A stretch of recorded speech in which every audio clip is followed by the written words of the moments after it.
சோனா குருவிக்கு சொந்தமா ஒரே ஒரு பெரிய மாமரம் இருந்தது. அந்த மரத்துல கோடை காலத்துல காய்கள் காய்க்க ஆரம்பிக்கும். மாம்பழங்கள் பழுத்த உடனே சோனா குருவி அதை எடுத்துக்கிட்டு போய் காடு பூரா விற்பனை பண்ணி அதுல வர பணத்தை வச்சு தன்னுடைய குடும்பத்தை ஓட்டிக்கிட்டு இருந்தது. அந்த மாமரத்துல சீசன்ல மட்டும் காய்கள் காய்ச்சிக்கிட்டு இருந்ததால சீசன் முடிஞ்ச உடனே தன்னுடைய குடும்பத்தை நடத்த சோனா குருவி ரொம்ப சிரமப்பட்டுக்கிட்டு இருந்தது. உடல் நிலைமையில பருந்து மகாராஜாவோட சின்ன பெண் குழந்தை பேபி ஒரு நாள் அரண்மனையில அழுதுகிட்டு இருந்தது. பருந்து மகாராஜா, அவங்க மனைவி, மந்திரி ஜம்ஜம், அப்புறம் ஆந்த வீரர்கள் இப்படி எல்லாரும் எவ்வளவு முயற்சி செஞ்சும் பேபியோட அழுகையை நிறுத்தவே முடியல. அந்த சமயத்துல அரண்மனைக்கு மாம்பழங்கள் கொடுக்கறதுக்காக சோனா குருவி தன்னுடைய மாம்பழ கூடைய தூக்கிட்டு அங்க போச்சு. பேபிமா, அழாதீங்க, என் கூட வாங்க, நான் உங்களுக்கு இந்த காட்டை சுத்தி காமிக்கிறேன். அப்படியா? என்ன வெளியில அழைச்சிட்டு போக போறீங்களா? நான் ரெடி, வாங்க இப்பவே போவோம். இவ்வளவு பேர் சமாதானப்படுத்தியும் அழுகையை நிறுத்தாத அந்த குழந்தை சோனா குருவி வந்து பேசின உடனே அழுகையை நிறுத்தினது பருந்து மகாராஜாவுக்கு ரொம்பவும் சந்தோஷத்தையும் ஆச்சரியத்தையும் கொடுத்தது. சோனா, உன்னோட மாம்பழ கூட எங்கேயே இருக்கட்டும், அதுல உள்ள பழங்கள் எல்லாத்தையும் நானே வாங்கிக்கிறேன். நீ முதல்ல பேபிய கூப்பிட்டுக்கிட்டு போய் இந்த காட்டை சுத்தி காட்டிட்டு வா. பருந்து மகாராஜா அப்படி சொன்ன உடனே சோனா குருவி பேபியை கூப்பிட்டுக்கிட்டு அரண்மனையை விட்டு வெளியில பறந்து வந்தது. அன்னைக்கு ஆரம்பிச்ச பழக்கம்தான் இன்னைக்கு வரைக்கும் அது தொடர்ந்துகிட்டே இருந்தது. சோனா குருவி கூட பருந்து மகாராஜாவோட குழந்தை இப்படி சுத்தி வராது மத்தவங்க கண்ணுக்கு எப்படி இருந்ததோ தெரியாது. ஆனா காலுக்காகத்துக்கும் கோரிக்காகத்துக்கும் ரொம்பவும் எரிச்சலை கொடுத்தது. காலுஜி, தினமும் மாம்பழங்களை தூக்கிக்கிட்டு நல்ல வெயில்ல இந்த காட்டை சுத்தி சுத்தி வந்துகிட்டு இருந்த சோனா குருவி இப்பெல்லாம் ரொம்பவும் சொகுசா வாழ ஆரம்பிச்சிருச்சு. கோரி, சோனா குருவிக்கு இப்ப நம்ம காட்டு அரண்மனையில ரொம்பவும் நல்ல பேரு இருக்கு. அது இப்ப என்ன சொன்னாலும் அரசரும் அரசியும் கேட்பாங்க. காலுஜி, அந்த நிலைமை மாறணும். அரண்மனையில இப்ப சோனா குருவிக்கு இருக்கிற மதிப்பும் மரியாதையும் அப்படியே நமக்கு வரணும். உன்னோட ஆசை இந்த ஜென்மத்துலன்னு இல்ல, இன்னும் எத்தனை ஜென்மம் எடுத்தாலும் நடக்கவே நடக்காது. ஏற்கனவே இந்த காட்டுல எது திருட்டு போனாலும் நம்ம மேலதான் சந்தேகப்படுறாங்க. இந்த நிலைமையில உனக்கு இப்படி வேற ஆசை இருக்கா? காலுஜி, நீங்க நடக்காதுன்னு சொல்றத நடத்தி காட்டுறதுலதான் இந்த கோரியோட திறமையே இருக்கு. அப்படியா? நீ என்னதான் நடத்தி காட்ட போற? காலுஜி, நாம எப்படியாவது பருந்து மகாராஜாவோட குழந்தை பேபியே என்னோட சிஷ்யன் பூமரை வச்சு கடத்தி கொண்டு போய் எங்கேயாவது ஒரு இடத்துல அடைச்சி வைக்கணும். அப்படி செஞ்சா என்ன நடக்கும்னு நீ எதிர்பார்க்கற? குழந்தைய காணோம்னு அரண்மனையில உள்ள எல்லாரும் தேடுவாங்க. சோனா குருவிய எல்லாரும் கேள்வி மேல கேள்வியா கேட்பாங்க. கோரி, அதனால நமக்கு என்ன லாபம்? சோனா குருவி தான் பேபிய கடத்தி எங்கேயோ கொண்டு போச்சு, அத நாங்க கண்ணால பார்த்தோம்னு நாம சொல்லணும். நாம அப்படி சொன்னா சோனா குருவிய பருந்து மகாராஜா எப்படியும் ஜெயில அடைச்சு வச்சிருவாரு. அப்புறம் என்ன நடக்கும்?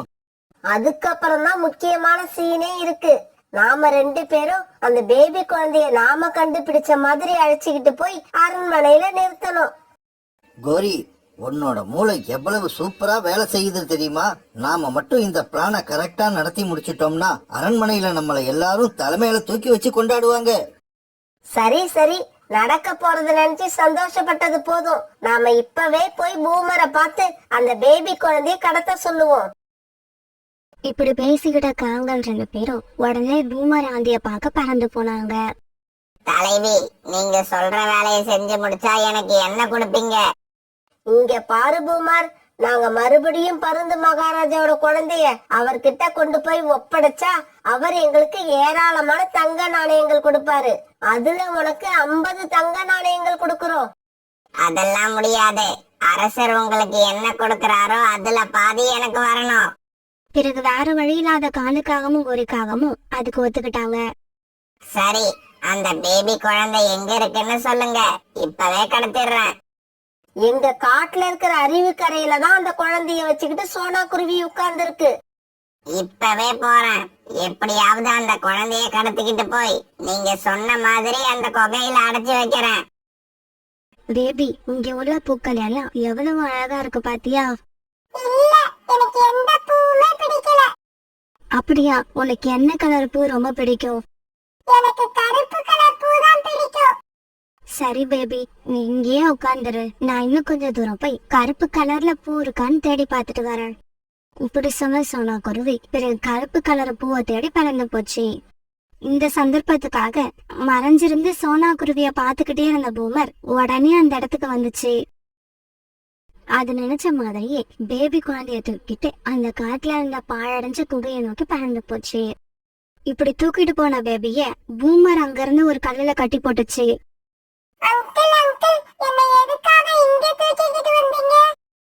உன்னை தூக்கிக்கிட்டு வந்தது மட்டும்தான் எனக்கு தெரியும். எதுக்காக தூக்கிக்கிட்டு வந்தன்னு எனக்கு தெரியாது. அது அந்த காலு காகத்துக்கும் கோரி காகத்துக்கும் தான் தெரியும்.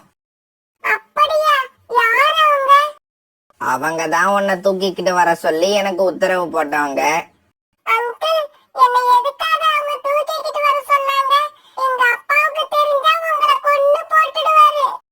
தெரிஞ்சாதானே கொன்னு போடுவாரு. நீ இங்க இருக்கிறத நாங்க அவருக்கு கடைசி வரைக்கும் தெரியாதபடி பாத்துப்போம். இது கேட்டுட்டு பேபி குழந்தை அழ ஆரம்பிச்சது. இங்க பாரு, சத்தம் போடாம இருக்கணும்.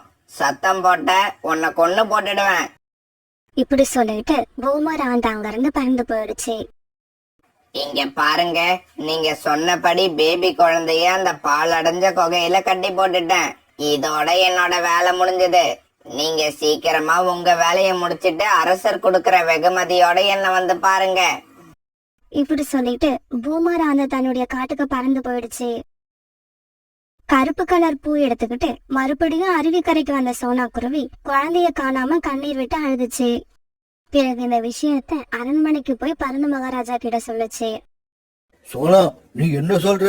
என்னோட குழந்தைய நீ பொறுப்பா பாதுகாப்பன்னு நினைச்சுதான் அந்த பொறுப்பை நான் உன்கிட்ட ஒப்படைச்சேன். நீ இப்படி அலட்சியமா இருப்பன்னு நான் நினைக்கவே இல்லை. மகாராஜா இப்படி சொல்லி கண்ணீர் விட்டுட்டு இருக்கும் போது காலுக்காகவும் கோரிக்காகவும் அந்த இடத்துக்கு வந்தாங்க. மகாராஜா, உங்களோட குழந்தை காணாம போனது பத்தி உங்ககிட்ட ஒரு தகவல் சொல்லணும். சொல்லுங்க காகங்களே, என்னோட குழந்தைய பத்தி என்ன தகவல் சொல்ல போறீங்க? பருந்து மகாராஜா, உங்களோட குழந்தைய இந்த சோனா குருவி தூக்கிக்கிட்டு பக்கத்து காடு வரைக்கும் பறந்து போனதை எங்க கண்ணால நாங்க பார்த்தோம். அதனால இந்த சோனா குருவி சொல்றத நம்பாதீங்க. இந்த சோனா குருவி தான் உங்க குழந்தைய பக்கத்து காட்டுல இருக்கிற கழுகு கிட்ட விலைக்கு வித்துருச்சு. சோனா, உனக்கு எவ்வளவு பணம் தேவைப்பட்டாலும் நீ என்ன கேட்டிருக்கலாம், நானே கொடுத்திருப்பேன். ஆனா இப்படி என்னோட குழந்தைய பணத்துக்காக விற்பன்னு நான் நினைக்கவே இல்லை. வீரர்களே, என்ன வேடிக்கை பார்த்துக்கிட்டு இருக்கீங்க? இந்த சோனா குருவியை பிடிச்சு சிறையில அடைங்க. பருந்து மகாராஜா இப்படி சொன்னதும் பிறகு சோனா குருவி அந்த ஆந்து விழவு சிறையில் அடைச்சாங்க. பருந்து மகாராஜா, நான் சொல்றத கேளுங்க. என் மேல எந்த தப்பும் இல்ல, நான் நிரபராதி. ஆனா சோனா குருவி இப்படி சொல்லி அழுதத அங்க இருந்து யாருமே காதுல வாங்கல. கழிச்சு சோனா குருவி அழுதத நினைச்சா எனக்கு சிரிப்பு சிரிப்பா வருது. கோரி, எனக்கு இன்னைக்கு ராத்திரி தூக்கமே வராது. ஏங்க அப்படி சொல்றீங்க? பொழுது விடிஞ்ச உடனே நாம குகையில அடைஞ்சு கிடக்கிற பேபி குழந்தைய தூக்கிக்கிட்டு போய் அரசர்கிட்ட ஒப்படைச்சிட்டு அவர் கொடுக்கிற வெகுமதியை வாங்கினாதான் எனக்கு தூக்கமே வரும். இவங்க இப்படி பேசிக்கிட்டு இருக்கப்ப பக்கத்து காட்டுக்கு ஒரு வேலையா போன புறா அந்த பாழடைஞ்ச குகை வழியா பறந்து வந்தது.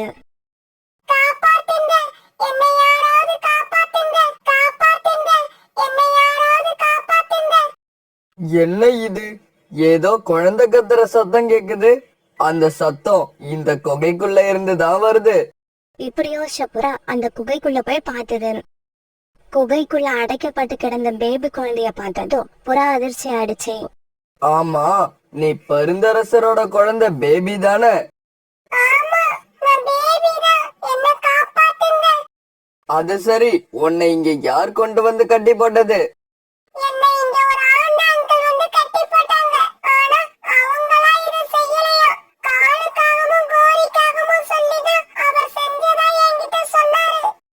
பிறகு புறா பேபி குழந்தைய அங்க இருந்து விடுவிச்சு தன்னோட முதுகுல ஏத்திக்கிட்டு அரண்மனை நோக்கி பறந்து போச்சு. மறுநாள் பொழுது விடிஞ்சிச்சு. மறுநாள் காலையில காவல் வீட்டு கதவை யாரோ திறந்தாங்க. காலுச்சி காலுச்சி, சீக்கிரமா எழுந்திருங்க. அரண்மனையில இருந்து வீரர்கள் வந்திருக்காங்கன்னு நினைக்கிறேன். கண்டிப்பா நமக்கு வெகுமதி கொடுக்கதான் அரசர் அழைச்சுக்கிட்டு வர சொல்லி இருப்பாரு. கோரி, பைத்தியம் மாதிரி பேசாத. நாம இன்னும் அரசரோட குழந்தைய கொண்டு போய் அவர்கிட்ட ஒப்படைக்கவே இல்ல. அந்த குழந்தை இப்பவும் குகையில தான் அடைஞ்சு கிடக்கு. ஆமா காலுஜி, நீங்க சொன்ன ஒன்னதான் எனக்கு ஞாபகம் வருது. நாம இன்னும் குழந்தைய கொண்டு போய் அரண்மனையில ஒப்படைக்கவே இல்ல. அதுதான் எனக்கும் தெரியல. வா வெளியில போய் என்னன்னு கேட்போம். வீரர்களே, எதுக்காக எங்களை மகாராஜா அழைச்சுக்கிட்டு வர சொன்னாரு? ஆக்சுவலா நாங்க இப்ப வர வேண்டிய சீனே கிடையாது. குழந்தைய கொண்டு வந்து ஒப்படைச்சிட்டு தான் நாங்க அரண்மனைக்கு என்ட்ரி கொடுக்கணும். அரசரோட குழந்தைய நீங்க கொண்டு வந்து அரண்மனையில ஒப்படைக்கணும்னு அவசியம் இல்ல. அந்த குழந்தை ஏற்கனவே அரண்மனைக்கு வந்து சேர்ந்துடுச்சு. இப்படி பேசிக்கிட்ட காவல் 2 பேரும் பிறகு ஆண்டு வேர்வி கூட அரண்மனைக்கு பறந்து போனாங்க. அடிக்காதீங்க, அடிக்காதீங்க, நாங்க உண்மைய சொல்லிடுறோம். குழந்தைய கடத்த சொன்னது மட்டும்தான் நாங்க. பக்கத்து காட்டுல இருக்க பூமர் வந்துதான் குழந்தைய கடத்திக்கிட்டு வந்துச்சு. பிறகு கொஞ்ச நேரத்துக்கு அப்புறம் பூமர் ஆந்தைய அரண்மனை வீரர்கள் கொண்டு வந்து அடியடி அடிச்சாங்க. இப்படி கொஞ்ச நேரம் அடிச்சாங்க. பிறகு தலைக்கையே தொங்க விட்டாங்க. தலைவி, கடைசியில என்ன இப்படி பண்ணிட்டீங்க? பூமர், நீதான் 50 பொற்காசுகள் எனக்கு பத்தாது, அரசர் கொடுக்கிற பாதி வெகுமதியே எனக்கு கொடுங்கன்னு கேட்ட. அதனாலதான் உன்னையும் அழைச்சிக்கிட்டு வர சொல்லிட்டோம். பிறகு பருந்து மகாராஜா நடந்ததுக்கு மன்னிப்பு கேட்டுட்டு சோனா குருவிக்கு நிறைய வெகுமதி கொடுத்து வீட்டுக்கு அனுப்பி வச்சாரு. ராணா, இன்னைக்கு மத்தியானத்துக்கு மேல உனக்கு பொண்ணு பார்க்க போறோம். அதனால லீவு போட்டுட்டு வீட்டுக்கு வந்துரு. அம்மா, உங்ககிட்ட எத்தனை தடவை சொல்றது? நான் சோனாவை தான் கல்யாணம் பண்ணிப்பேன். நான் சோனா மேல ரொம்ப அன்பு வச்சிருக்கேன். வேற யாரையும் கல்யாணம் பண்ணிக்கிற எண்ணமே எனக்கு இல்ல. டேய் ராணா, நீ ஏன்டா என் பேச்ச புரிஞ்சிக்கவே மாட்டேங்கிற? அந்த சோனா உன் மேல அன்பு வச்சிருக்கல. அவளோட கவனம் எல்லாம் நீ வச்சிருக்க பணத்து மேலதான். ஏழை குடும்பத்துல பிறந்தவங்களோட வேலையே இதுதான். என்னோட அனுபவத்துல இந்த மாதிரி நான் நிறைய பேரை பார்த்திருக்கேன். தயவு செஞ்சு நான் சொல்றதை கேளு. அந்த சோனாவை மறந்துடு. அம்மா, சோனாவை பத்தி இப்படி எல்லாம் பேசாதீங்க. சோனா ரொம்பவும் நல்ல பொண்ணு. நீங்க சோனாவை பத்தி இப்படி கேவலமா பேசுறது எல்லாம் நான் கேட்க விரும்பல. இங்க பாருடா, நான் இந்த விஷயத்துல உன்னோட கருத்தை கேட்க விரும்பல. நான் சொல்றத நல்லா கேட்டுக்க.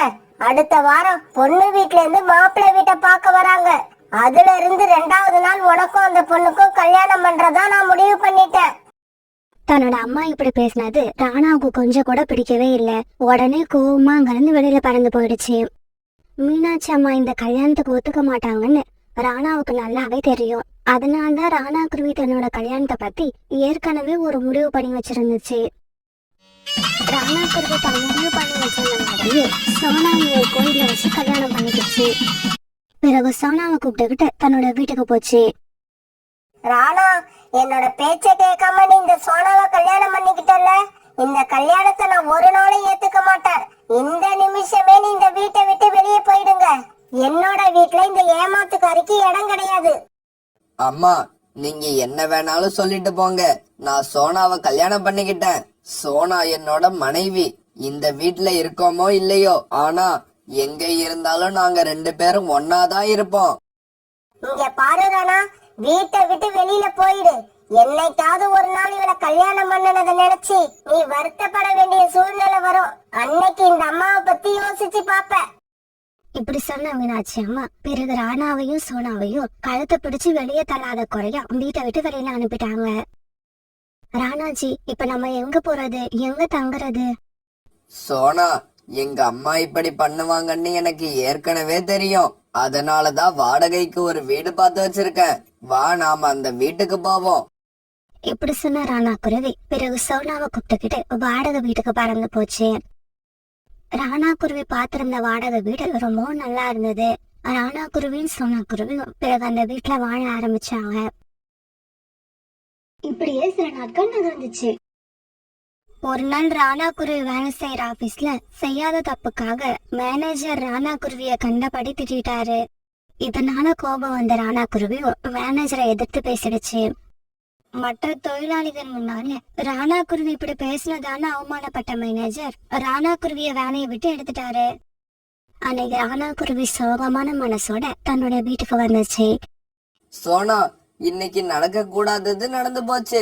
நான் செய்யாத தப்புக்காக என்ன வேலையை விட்டு எடுத்துட்டாங்க. என்னோட மனசு ரொம்பவும் குழப்பமா இருக்கு. என்ன பண்றதுன்னே தெரியல.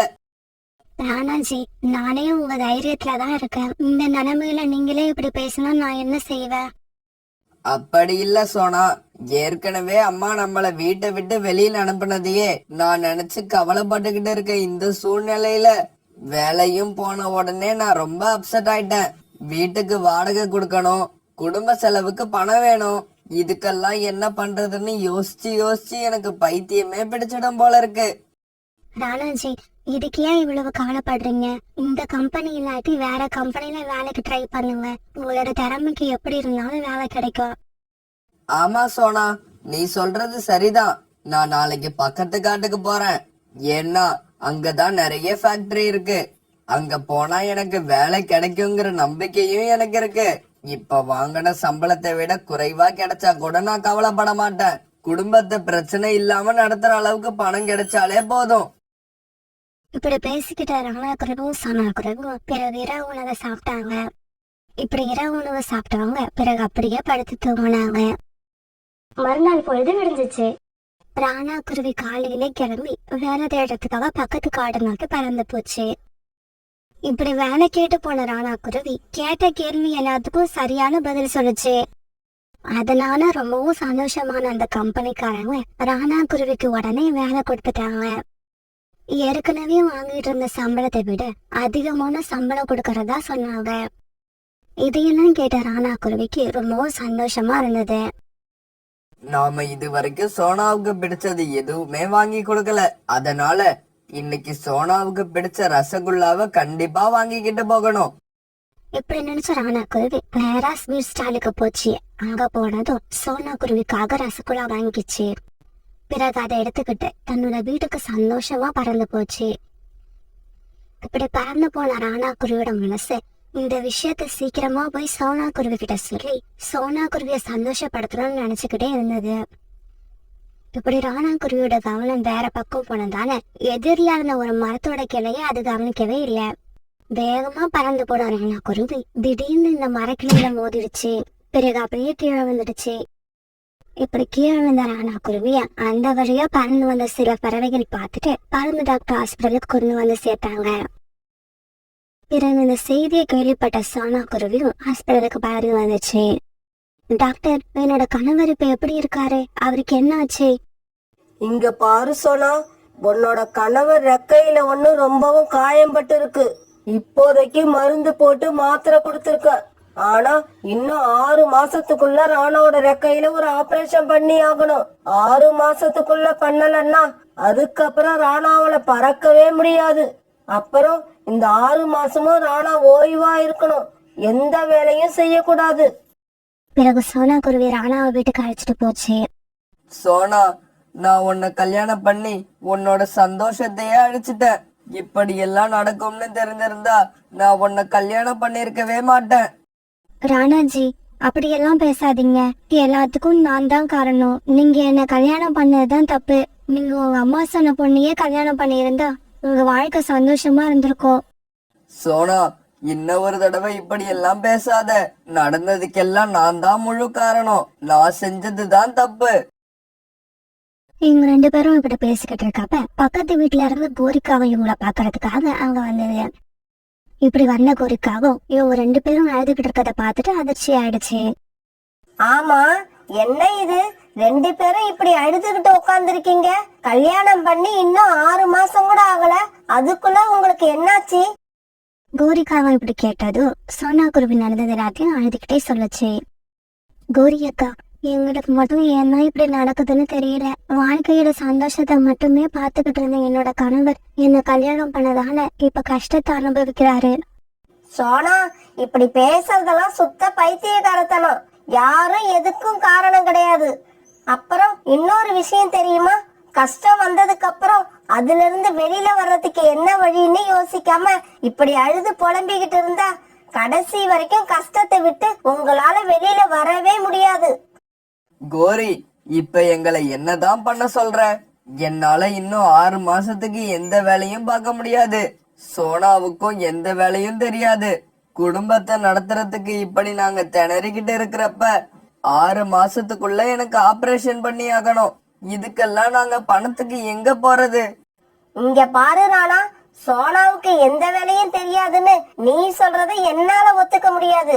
சோனா, உங்களை நான் முதல்ல பார்க்க வந்தப்ப நீ எனக்கு வெஜிடபிள் சூப் வச்சு கொடுத்த ஞாபகம் இருக்கா? அந்த சூப்போட டேஸ்ட் ரொம்பவும் நல்லா இருந்தது. நீ வேற ஒன்னும் செய்ய வேண்டாம். இந்த காட்டுல சின்னதா ஒரு ஸ்டால் போட்டு சூப் வியாபாரத்தை ஆரம்பி. கௌரி அக்கா, கடை போடுறத பத்தி எனக்கு ஒன்றும் பிரச்சனை இல்லை. ஆனா வியாபாரம் நல்லா நடக்குமா?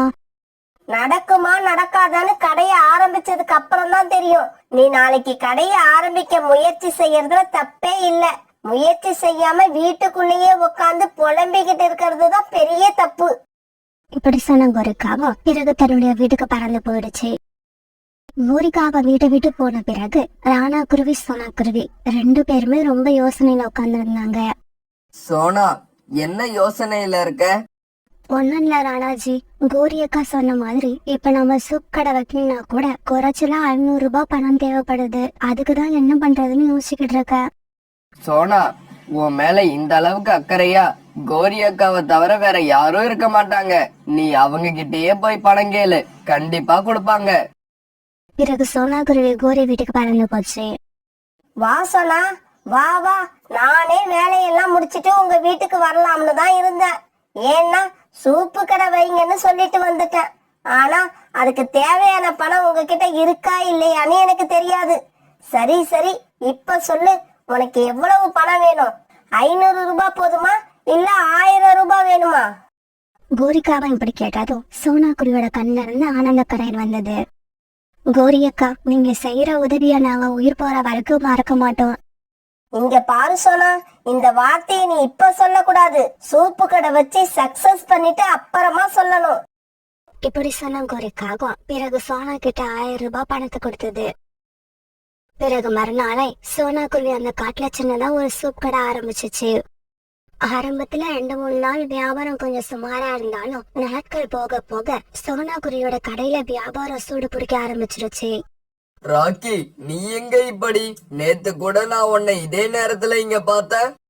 கொஞ்ச நாளைக்கு முன்னாடி இந்த கடையில வந்து சூப் குடிச்சேன். ரொம்பவும் டேஸ்டா இருந்தது. அன்னையில இருந்து வேலைய விட்டு வீட்டுக்கு போறதுக்கு முன்னாடி இங்க வந்து சூப் குடிக்காம போறதே இல்ல. ராக்கி, நானும் அதே மாதிரிதான். ஆனா நான் மட்டும் குடிச்சிட்டு போகிறது இல்ல. வீட்டுக்கு போறப்ப என்னோட மனைவி ராணிக்கு ஒரு சூப் பார்சல் கட்டி எடுத்துக்கிட்டு போகணும். இல்லன்னா அவ என்ன வீட்டுக்குள்ளேயே விட மாட்டா. ராணா குருவியோட கடையில சூப் ரொம்பவும் டேஸ்டா இருந்ததால தூரத்துல இருந்து எல்லாம் பறவைகள் தேடி வந்து சாப்பிட ஆரம்பிச்சாங்க. இதனால சோனா குருவி வீட்லயும் நிறைய பணம் சேர ஆரம்பிச்சது. பிறகு இவங்க எப்படி சேர்த்து வச்ச பணத்துல சீக்கிரமாவே ராணா குருவியோட ரக்கையில ஆபரேஷனும் பண்ணி முடிச்சிட்டாங்க. இப்ப இந்த குருவிகளோட வாழ்க்கையில எந்த பக்கம் திரும்பி பார்த்தாலும் சந்தோஷம் மட்டுமே தெரிஞ்சது. இந்த நிலைமையில ஒரு நாள் கோரிக்காவா அவங்க வீட்டுக்கு வந்துச்சு. கோரி அக்கா, எங்களுக்கு நீங்க செஞ்ச உதவிக்கு ரொம்ப ரொம்ப நன்றி. நீங்க மட்டும் சரியான சமயத்துல வந்து எங்களுக்கு யோசனை சொல்லணும்னா எங்களுக்கு வந்த கஷ்டத்தை நாங்க இவ்வளவு ஈஸியா ஜெயிச்சிருக்கவே முடியாது. சோனா, நான் சொன்னது உங்களுக்கு மட்டும் இல்ல, இந்த கதையை பார்த்துக்கிட்டு இருக்க எல்லாருக்கும் தான் சொல்றேன். கஷ்டம் வர்றப்ப கண்ணை மூடிக்கிட்டு புலம்ப ஆரம்பிக்காதீங்க. அந்த கஷ்டம் உங்களை விட்டு போகவே போகாது. அதை ஜெயிக்கிறதுக்கு என்ன வழின்னு யோசிக்க ஆரம்பிங்க. அப்படி செஞ்சீங்கன்னா இந்த சோனா குருவியோட வாழ்க்கை மாதிரி உங்களோட வாழ்க்கையும் சந்தோஷமா இருக்கும்.